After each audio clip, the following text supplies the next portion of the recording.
So we were discussing the Khilafah of Abu Bakr radiallahu anhu and the battles of Khalid ibn al-Walid radiallahu anhu in Faras and the amazing victories that he had. Kutub al-Sirah wa Tarikh, they mention many other smaller battles that were continuous victories for the Muslims. And he mentioned with Khalid ibn Walid radiallahu anhu, it feels redundant to say he won and he won and he won because he won all his battles. But there are some ahadith that also mention that the Romans and Persians tried a coalition in Faras against him. I couldn't find them in the books of Asanid, yani those books that have the sanad. But the Kutub al-Tarikh, they mention them. But anyway, there were victories as well. But we saw that Abu Bakr radiallahu anhu, he had made a niyyah, and this was in accordance to the sunnah of Rasulullah sallallahu alayhi wasallam to fight the Romans. Because during the lifetime of Rasulullah sallallahu alayhi wasallam, he had made the intention to fight the Romans, and he had went in the battle of Tabuk, which was a victory for the Muslims, where the Romans did not engage the army of Rasulullah sallallahu alayhi wasallam. So following in those footsteps, with Shurahbil radiallahu anhu coming to Abu Bakr radiallahu anhu, telling him his dream that we mentioned last time, Abu Bakr radiallahu anhu started to send armies to fight the Romans. These battles and the battle of Yarmouk that we're going to discuss today, the ulama of Tarikh, they write about them that they are as essential to the history of Islam as Badr and Uhud and some of these battles that we've discussed during the lifetime of Rasulullah sallallahu alayhi wasallam.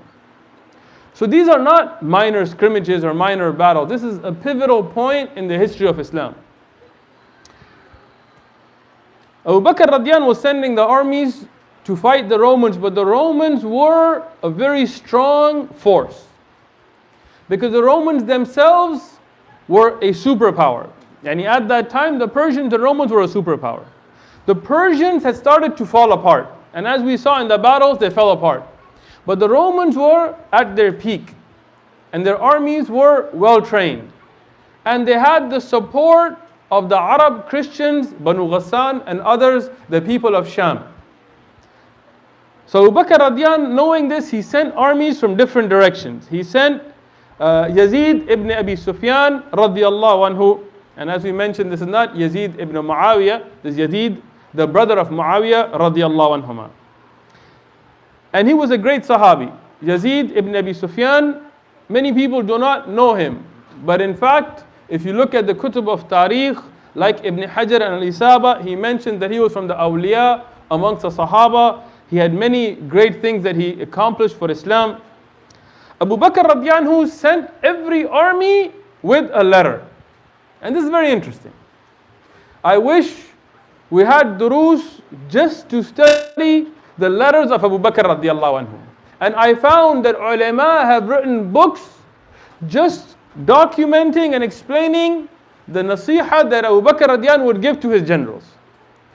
But to summarize, every one of them, and I looked through all of that I could find, every one of them gave a nasiha to the general to have taqwa of Allah subhanahu wa ta'ala. This is the first thing that every one of them began with.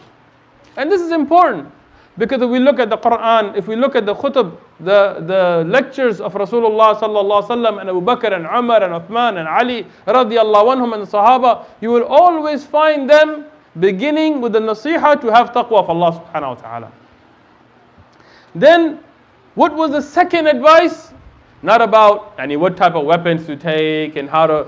He said, second thing, do not be lazy with your salah. Be on time, have khushu', be careful about your salah. Alaykum bis salah. Upon you is to take care of your salah. Subhanallah, look at the thinking of the Sahaba and look at us.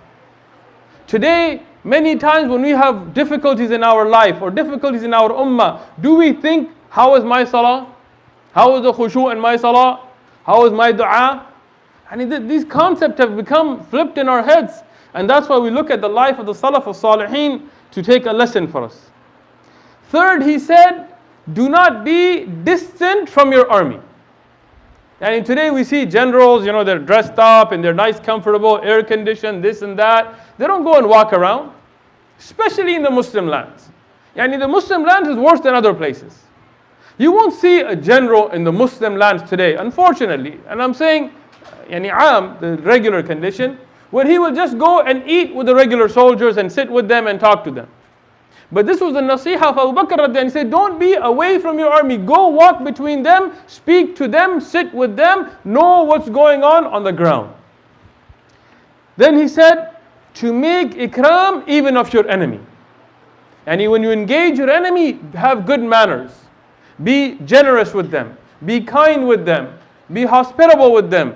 So that people can get athar, people can get an effect from your akhlaq, because this is the attraction of Islam. Subhanallah. He said, only be with those who are in your army. You should control your area so that people that are not from you are not intermingling with you. Because there's always the issue of spies.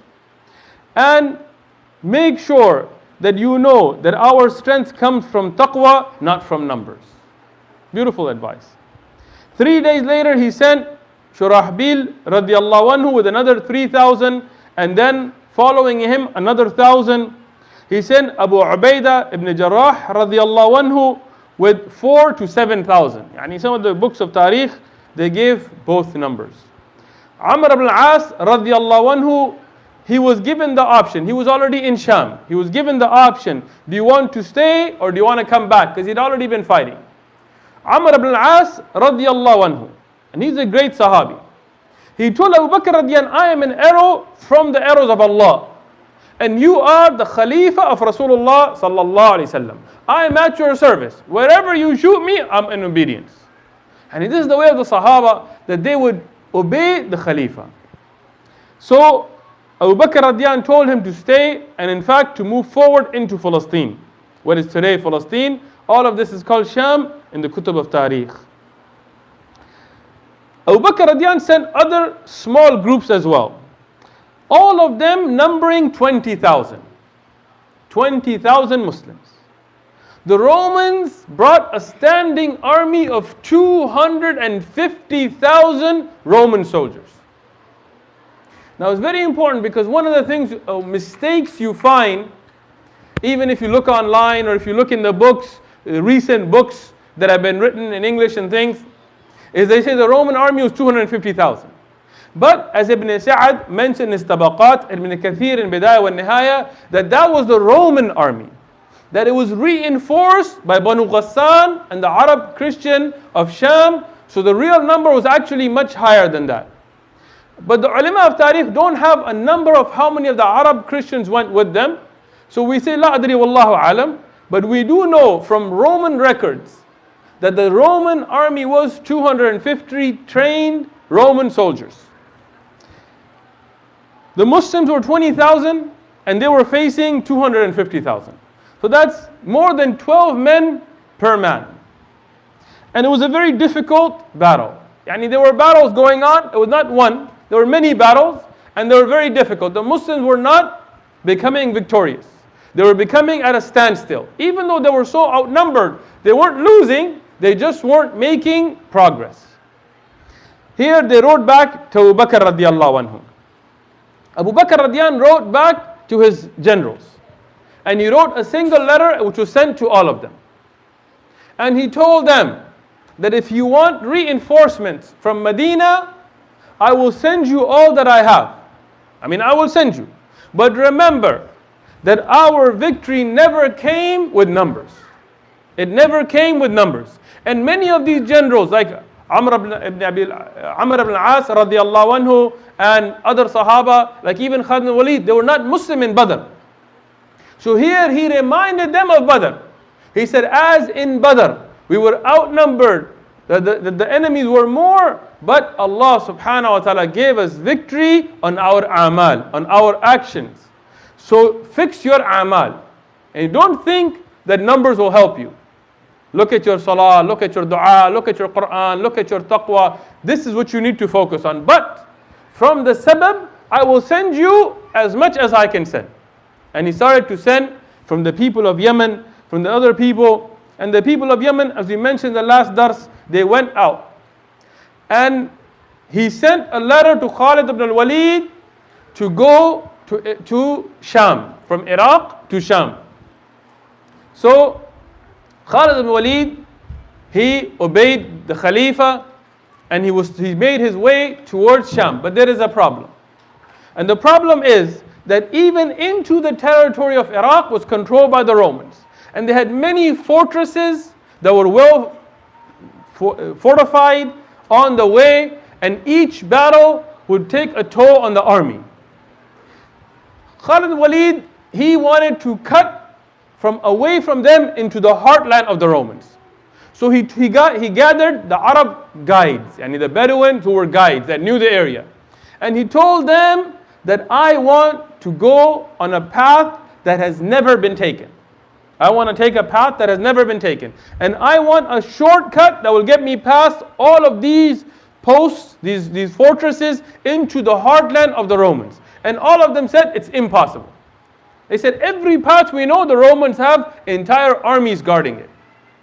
And that tells you that the 250,000 didn't include all these other regiments of the Roman army. Until one man, his name is Rafi' ibn Umair radiyallahu anhu. And he is a Muslim. According to the majority of the ulama, he was a tabi'i. He was not a sahabi. But some of the ulama, they listed him amongst the sahaba as well. He said, I know a way, but it is death. You will die.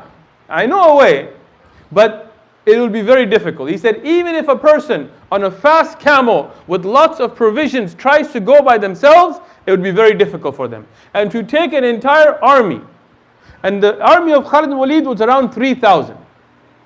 So take an army this big through that path, it will be impossible. There is two things. The first thing is, nobody has traveled there as a caravan or as a big number. But I went there as a child once with my father, and there is some water that I know about under a tree that nobody else knows about. It's under the ground. We have to make it there. If we don't get that spot, we will die from thirst. And the second thing is, even if we do that, we have to have lots of water per person to at least get us there. And it will be impossible to take such with an army. Khalid ibn Walid radiyallahu anhu, he told him, don't tell me what's impossible. Tell me where is the way, I will go without you. And subhanallah, Khalid ibn Walid was a man not afraid to take chances, to risk it. And he said something beautiful. As Ibn Kathir, he mentioned the Bidayah and Nihaya. He says, Khalid ibn Walid said that I am an abd of Allah, a slave of Allah. Out fi sabilillah, in the path of Allah. So nothing is impossible for me. Just show me a way, and then my tawakkul ala Allah. And subhanallah, he didn't say, I'm just going to go in the desert and just go around and tawakkul. No. And that's an incorrect concept as well. He made shura, he got guides, he asked for the way. He did everything from sabab. But when he was told it's impossible, he didn't let it stop him either. He used the means and then he set forward. Rafi' told him that the only way to do this is if you take your camels and you have them drink as much water as they can drink. Yani fill them up. Because a camel, it stores water. And then you seal its mouth.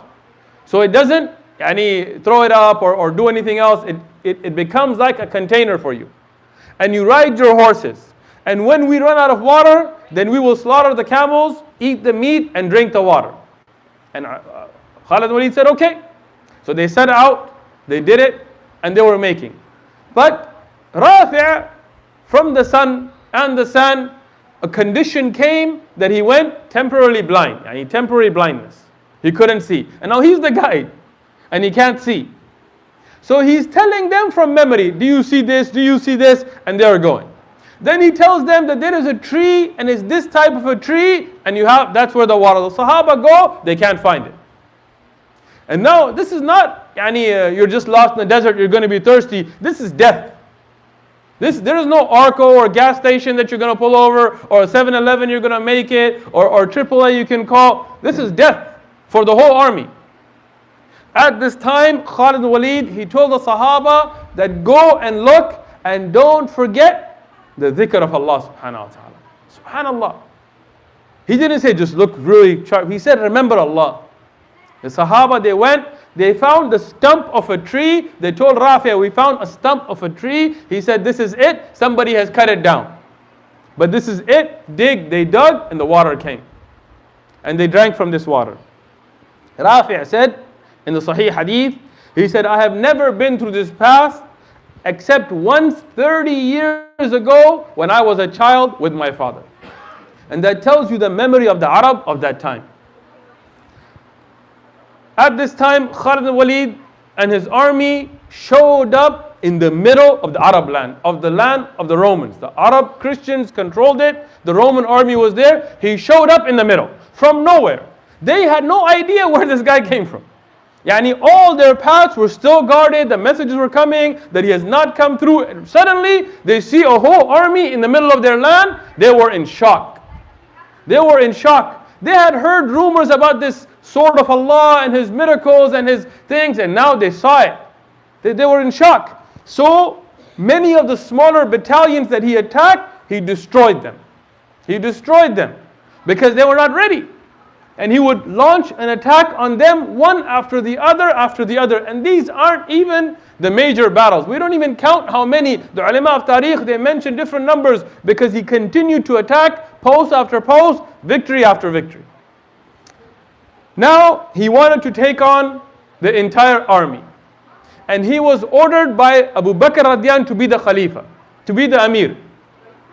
And at this time before him, Abu Ubaidah ibn Jarrah radiyallahu anhu was the Amir of the Muslims altogether. So he wrote a letter to Abu Ubaidah. And he told them that you are from those that all of us have respect for. And you are respected. And you are the Amin of this ummah. And he praised him. And even like this is why sometimes people say, oh, don't praise somebody. No, everything in its place. Don't praise somebody when it's out of place. I need to give them kibr or things. But certain times, there are times when you praise. Rasulullah sallallahu alaihi wasallam praised many of the Sahaba in front of them. Here Khalid bin Walid was praising him. Why? Because he didn't want shaitan to come between them. So he told them, you are honored. You are more respected than me. You are better than me. But the Khalifa of Rasulullah sallallahu alaihi wasallam has ordered me to be the Amir of the army. But it is upon your hand. If you don't want to accept that, take it up with Abu Bakr. I'm not here to try to take control. Abu Ubaidah bin Jarrah told him, Marhaban bikum, welcome. You are our leader. We are in obedience to the Khalifa. We don't care about who's leading. You come and lead. And all of the smaller armies, they started to gather. Khalid bin Walid said, gather in Yarmouk. And this is where the Roman army was as well. We will take them on full head to head. Full army against army. But Amr ibn al-As, he got stuck. His army got stuck in what is today Palestine. Because the Romans stopped the path with such great numbers, he couldn't make it. So Khalid bin Walid radiyan anhu with his army, he cut to go first fight those Romans. And he went and joined Amr ibn al-As radiyallahu anhu. And with the army of Amr ibn al-As and the 3,000 that Khalid bin Walid brought, and all the others they were brought, there were 30,000. And the Romans were 60,000, double the amount. But with the will of Allah subhanahu wa ta'ala, the Muslims, they attacked them, trying to get to Yarmouk. And once again, Khalid bin Walid, he asked who is the leader. So they showed him a man behind many guards. He was the leader of the army, the Roman army. He had, what like today you would say the royal guard or whatever, many of them protecting.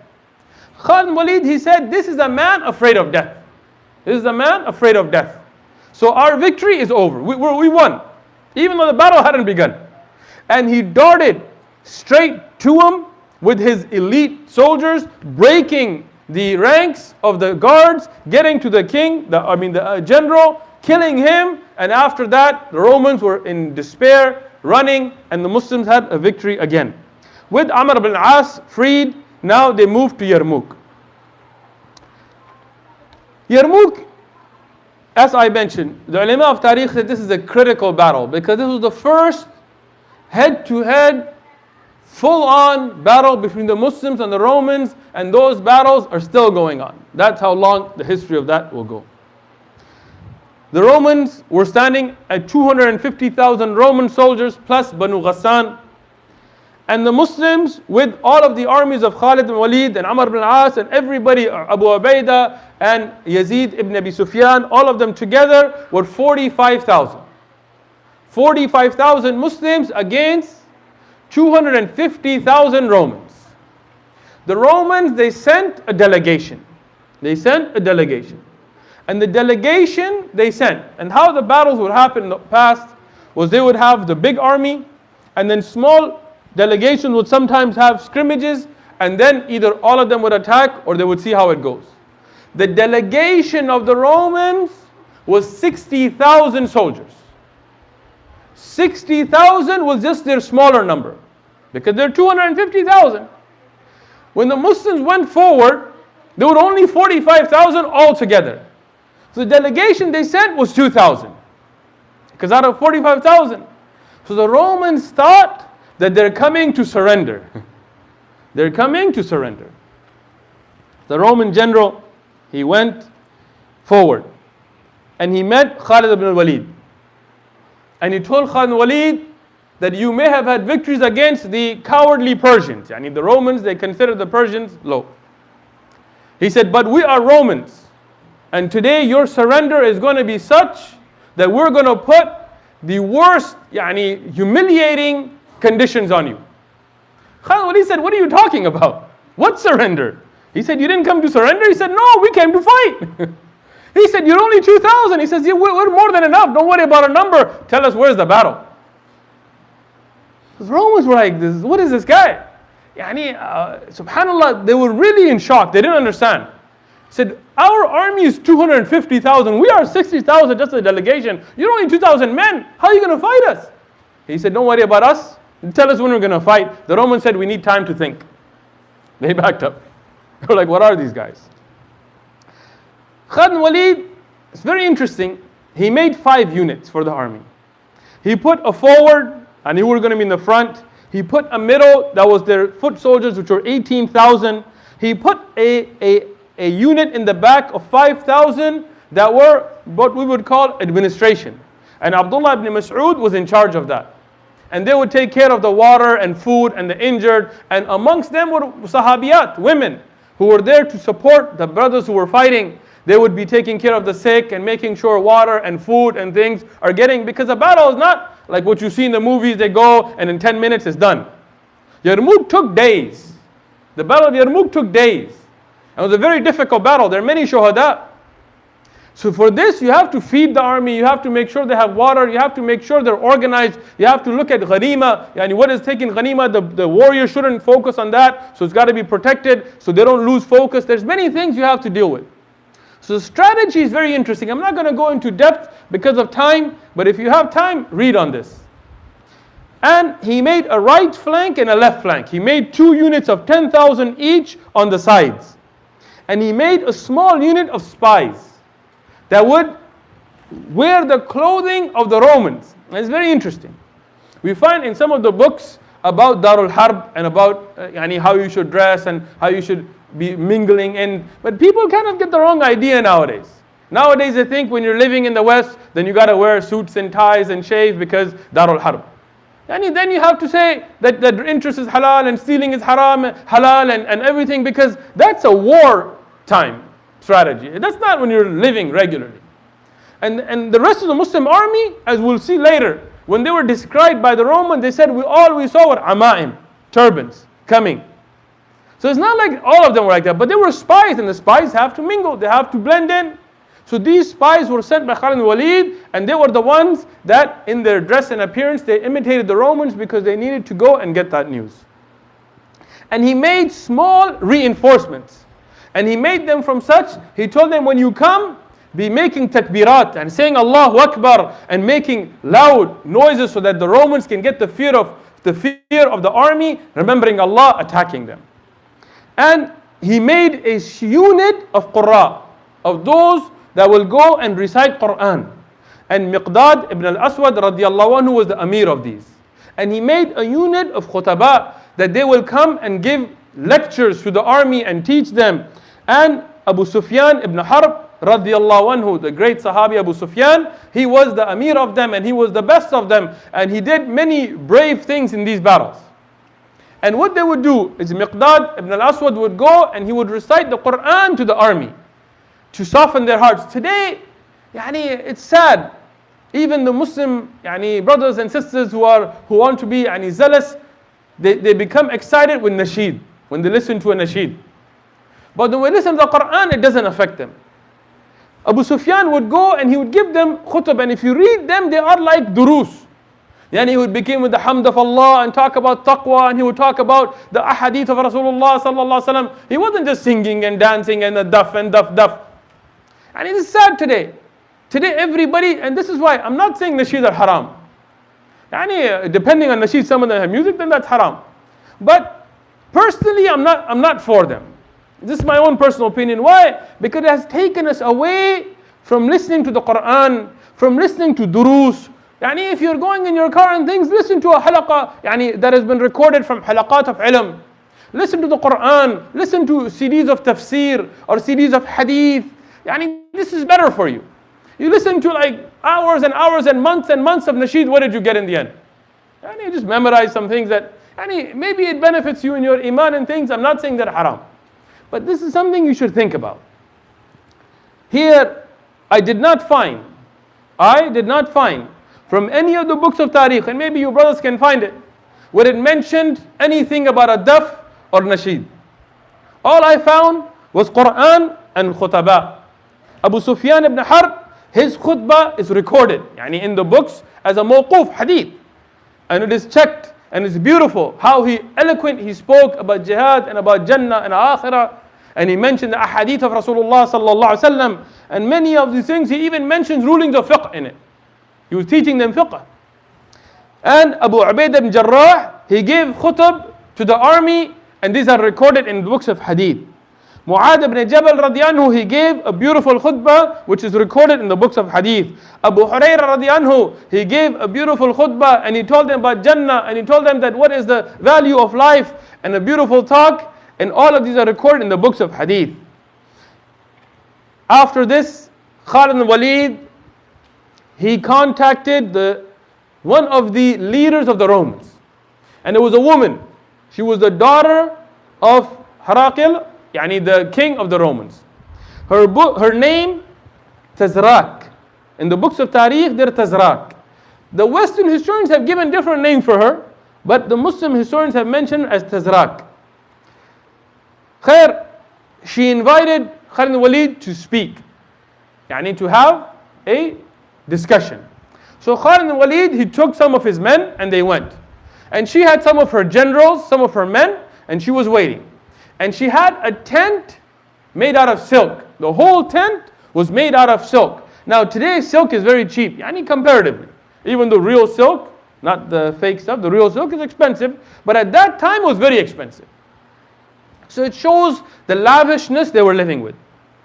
So when Khalid ibn Walid went and he saw this tent, he told her, I cannot enter. They said, why? He said, because our Rasul alayhi salatu wasalam has made silk haram on the men. Subhanallah.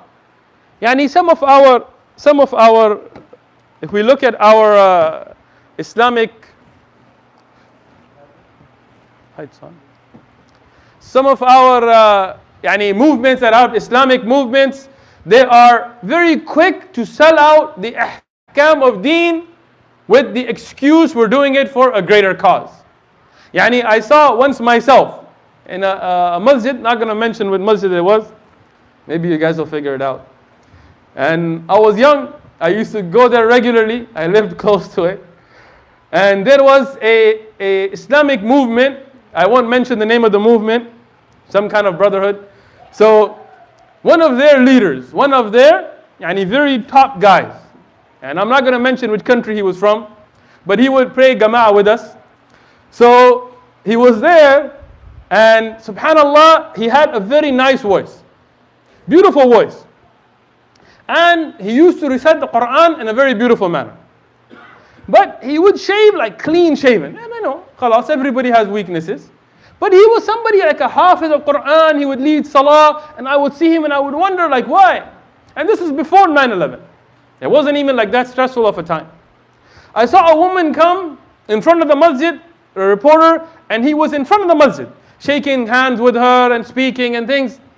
I was young and stupid, so I decided to go and ask him. I told him, Yani, how can you be shaking hands in front of the masjid? I mean, it's not like she surprised you or something. He said, and he said, don't worry about these little things. Don't worry about these little shaking hands, beard. These things are nothing. All you should worry about is establishing organizations and power. Subhanallah. We look at the Sahaba, we see the opposite. Bil'aks. Yani they were concerned about everything. And that is why the victory of Allah subhanahu wa ta'ala was with them. Khalid Walid, at this time, it's a critical time of war. Yes, he has to speak to women, even though he shouldn't. But he's not going to be in khalwa with her. I mean, these are some things you have to understand, the times of jihad. But even then, he's not going to enter. So she told him, okay, we have another tent, go there. When he went there, he opened the tent, and the sitting area, the mattresses to sit on were made of silk. He said, this is haram on us as well. She was like, what kind of people are these? So she said, we'll take you to one of the tents of the guards, and one of the lowly people. Like she said it in an angry manner, like, is that what you want? He said, perfect, good, let's go. So they met, and they told them that there was an intention to make peace, and to have a peaceful resolution. And she also had the same intent. But the conditions of the Muslims were that you will allow us to go through the land of Sham to spread Islam and establish the Islamic rule.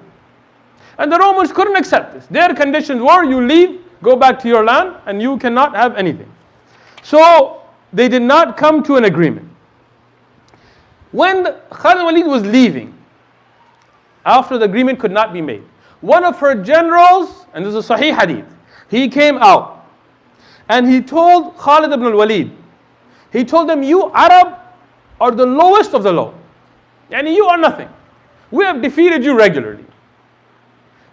One of the Sahaba, earlier, is very interesting. He said, I'm going back a little bit just to mention another thing. He was one of the people who was a Muslim fighting alongside Khalid Walid. And he was Persian. He said before it was 10 Arab could not defeat one Persian. Because in battle the Persians were better than the Arab. They were better organized. They were better warriors. He said today 10 Persians cannot fight one Arab. He said not because of your ethnicity, but because of the help of Allah. So here the Romans are thinking that this is a battle based on nationalism. So he told them, you Arab are nothing. You're the lowest of the low. And I know why you're here in Sham. You are here because you're hungry. Because you're hungry, you're starving. So I'll tell you what. I will give you 10 dinar each. 10 gold dinar each and a set of clothing so you beggars can go back home. Khalid bin Walid, he told him that's not the case. It's not the case. He said, we heard, it's very interesting. He said, we heard that Roman blood was very sweet. We heard that Roman blood tasted sweet. And we want to drink Roman blood. So this is why we're here. We don't want your dananir. We don't want your clothing. We want to drink your blood. When we drink your blood, then we'll go back to our land. Now, we know in the Sharia, it's haram to drink blood. We also know at times of war, it is permissible to lie. And there are times where somebody says something to insult Islam and Muslims, where you should respond equally or harsher than them. And I'm saying this because some of our brothers at another extreme, they would say, all the time, just, please, we don't want to do any of that. We just came, spend our 3 days, go back. But sometimes you have to be a man about it. You have to be harsh. Islam has both. There is a place for softness and a place for harshness. The Romans, they became very afraid because these rumors were already there. And they really thought that the Arab were going to drink their blood. One of the other Roman generals, and he was a king of his area, Jarjir. He came to Khalid bin Walid and he brought his horse up to the neck of the horse of Khalid bin Walid. Yani he came very close. And he told Khalid ibn al-Walid radiyallahu anhu that yani ahrar, the people who are free, la yaktab, they do not lie. And a man of karam, yani a man of generosity, of good moral character, he doesn't lie. And we know you are a man of honor. Yani, see the difference in approach. The first, he came in an insulting manner. So Khalid bin Walid replied to him in a harsh manner. This man, he came in a good manner. So you see the difference. It shouldn't also be always like, kafir, no. And you have to have the right time and place. So he told him, tell me something and don't lie. He says, we've heard that a sword came from the sky. That your Allah, your Rabb, your Lord sent a sword from the sky and you have that sword and that is why you're called Sayfullah and that is why you are continuously victorious. Is this true? Now from the tactics of war, it might make sense to say yes. Because then the Romans will be even more afraid and it might help you. But Khalid bin Walid, he saw the situation was such and the man had such a sincere question that he told them the truth. He told them, no, this is not true. I'll be honest with you. That I was a man who was a man of jahiliyyah, of ignorance. And I fought against Rasulullah sallallahu alaihi wasallam, something that I'm ashamed of till this day. He said, then Allah guided me and I became a sword from the swords of Allah, and this is what the Rasul alayhi salatu wasalam called me. There is no magical sword from the sky. So Jarjir, he told him, I like that you told me the truth. What is Islam? So now in the middle of this, Khalid bin Walid is giving him da'wah. He's giving him da'wah. He's not like, oh, he's kafir. No, he's giving him da'wah. So Jarjir asks him a beautiful question. This is a Sahih hadith. He told him, if I become a Muslim, what will be my condition with you? Yani I'm not Arab, I'm Roman, I'm not from your race, and I won't be a Sahabi because the companion, you are the Sahaba of Rasulullah sallallahu alaihi wasallam. I will not be. So what is my status? Khalid bin Walid said, you will be equal to us or better. You will be equal to us or even better than us. That's something ajib. Because this man will not be a Sahabi. So how can he be better? Something we need to think about for those of us involved in da'wah. It's not about, oh, we're Arab and we're going to dominate the Romans. No. He told him, if you become Muslim, you are the same as us. You are equal. And in fact, you're better. Why? Because he knew the ahadith of Rasulullah sallallahu alaihi wasallam. And I'll mention a hadith here. And the report about Tabrani and Imam Ahmad in his Musnad. And this was graded as Sahih in Jami al-Sahih by Shaykh Albani and other a'imma and ulama of Takhrij. فقال النبي عليه الصلاة والسلام التوبة لمن رآني وآمن بي ثم توبة 7 مرات لمن لم يراني وآمن بي ففي الرواية ثم توبة ثم توبة ثم توبة. طيب. What is the hadith? Where Rasulullah sallallahu alaihi wasallam said توبة يعني توبة a tree in Jannah. Another hadith he said توبة is a tree in Jannah. It's for the one who sees me and believes in me. And Tuba 7 times. Tuba, thumma Tuba, thumma Tuba, for the one who doesn't see me but believes in me. And how beautiful is that? Why? Because the people that came later, they didn't see those miracles. They didn't sit at the feet of Rasulullah sallallahu alaihi wasallam when the Quran was revealed.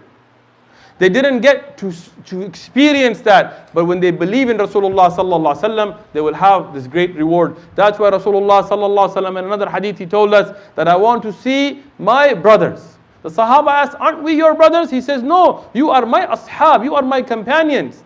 But my brothers will be those that come after me. They will not see me, but they will believe in me. And their reward will be like 50. The Sahaba said, 50 of them or us? He said, bal 50 of you. Why? Because this is the difficult test. It doesn't mean you have a higher status than a Sahabi. But the opportunity to get great rewards are better today because it's a harder test. So this Jarjir, he went with Khalid ibn Walid and he told him, I want to become a Muslim. I want to accept Islam. Khalid ibn Walid took him and told him to perform the ghusl as it is wajib on the one who becomes Muslim, and told him about the Shahada. Now the Roman army, they became concerned. That is our general trying to play a trick, or is he selling out? So they attacked the Muslim army. And the push of the Muslim army was not strong. Yani the pushback was not strong. And the Romans, because of their number and their equipment and their weaponry, they were able to push the Muslims back all the way to where the women were. And the Muslim women, and I wish I had time to talk in detail about it, but I don't, they played a great role. Many of them, even though they didn't go with the intention of fight, but they grabbed whatever weapons they could and they fought. And many of them, they would go and stop the men and tell them, will you leave your Muslim sisters, us, the Muslim women, at the hands of the kuffar? Would you leave them to do what they want with us? And the Muslim men, they became strong, they went back. And the Muslim women had great stories of history here. Yani bravery that our men today should be ashamed of. Khalid ibn Walid, he joined the Muslims and he told Abu Ubaidah bin Jarrah that let us bring a small unit and attack through. And he took few men and he started to attack the center of the Roman army. The Romans, they made many shuhada that day. And it is not an easy battle. Yarmouk, it went on. Some of the ulama mentioned that it went on for days and days. There is khilaf ulama on how many days, but it was not a short battle. If we look in the books of Tariq, we will find that 3,000 of the Sahaba and the Tabi'un, they became shuhada that day. 3,000 Muslims. But 120,000 of the Romans and those that were with them from the kuffar became murdered or dead, murdar, that day. They were destroyed. The battle was difficult, but it was a victory for Islam. Khalid ibn Walid, as Ibn Kathir has mentioned, that he went in with the niyyah of becoming shaheed. And he went into the center of the Romans, but he says all you could see was one man, Khalid ibn Walid, and a sword that would be moving like lightning and bodies that would be falling. Piles of Roman soldiers in the middle, Khalid ibn Walid. Even though he got injured in these battles, he was not made a shaheed, he was made ghazi, he became victorious. Other Sahaba like Ikramah ibn Abi Jahl and others, they made a bay'ah to become shuhada. And they took with them 400 of the Sahaba, and all of them became injured or shuhada. Not all of them died, but they became, all of them were at least injured. And most of them, including him, they became shuhada. Zubair ibn Awam, and the ulama of Tariq have khilaf whether this happened in this battle or later. But one of the things that's amazing about him is that he would fight only with the izar. Only with the izar. And he would use a spear and not a sword. But here Khalid ibn Walid, he told him that get a sword and put on a kameez and an armor and you will fight this way today. So he fought, and one of the Romans who was very strong and heavily armored, he came and Zubair ibn Awam dropped him and he stuck an arrow, a spear in the eye slot and he put it through. Now some of the ulama of Tariq have mentioned this incident at different times, but since it's been mentioned here as well, I will mention it. When the Roman army lost, and they went back to the Roman king, the Roman king, he was very upset. And he asked the generals, what happened? And they'd even put themselves at a cliff so they couldn't retreat, but when the Muslim army pushed, they all fell off the cliff. It made it worse for them. Those that ran away, the Roman general, he asked them. The generals, they responded with different excuses. But the king didn't accept any of them. He told them, are they not humans like you? And are they not human? Are they something else? They were fewer in number, they were less organized, they had less weapons. How did you lose?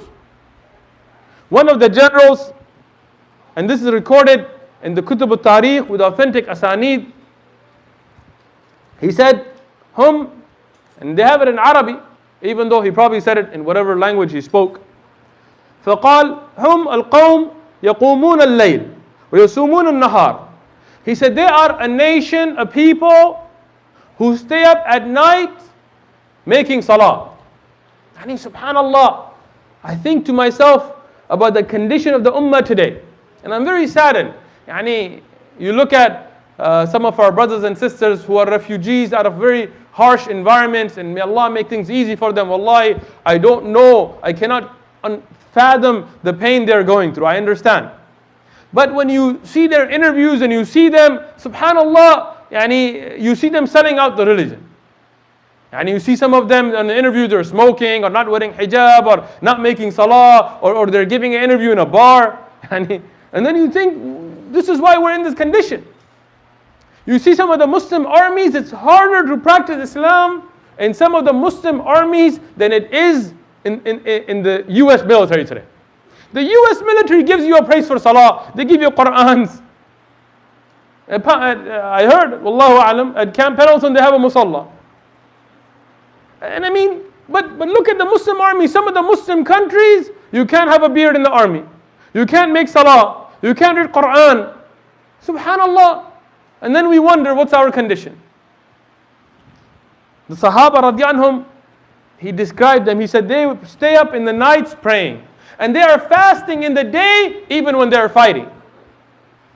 And he said about them, يَأْمُرُونَ بِالْمَعْرُوفِ وَيَنْهَوْنَ عَنِ الْمُنْكَرِ.